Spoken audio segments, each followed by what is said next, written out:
Камчы Көлүбаевдин 70 унаасы конфискация болгон деген экен. Бүгүнкү учурда 6осу немеде турат да, сатылууда турат да.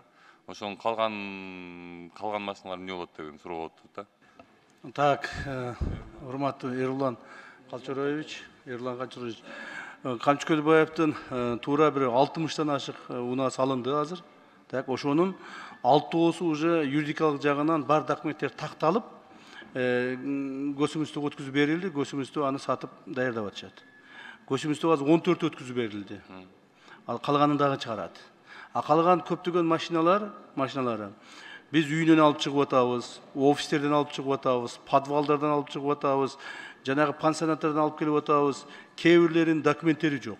Так, көпчүлүгүн жаап, мындай таштап коюп, качып кетип калышкан.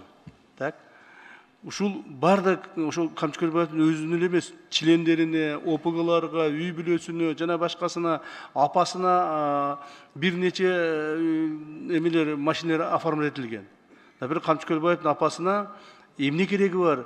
5-6 брон машиненен, туурабы? Апасына оформлять этип койгон да. Бирок апасы ооруп жатып, азыр ушу документтерин бербей атат. Бирок ушулардын бардыгын азыр биз не кылып атабыз? Бул калган машиналардын бардыгын жакында сот болот. Соттун чечими менен биз алабыз. Так? Бул азыркы берилгендердин бардыгы добровольно өткүзүп берилгендер. Бир дагы машинеси көчөдө калбайт.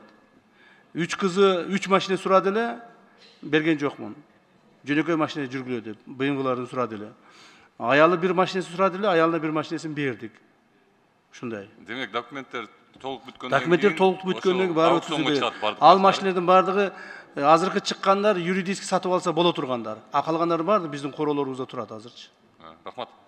Mercedes-Benz Maybach абсолютно бронировано. Кузов, стекло, шины, диски, все бронировано.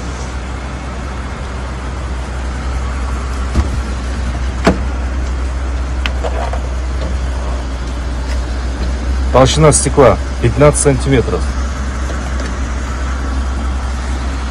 Рыночная цена $600 000. Пульман. Следующая машина автомарки BMW 7 серии. Также броня. Бронированные стекла.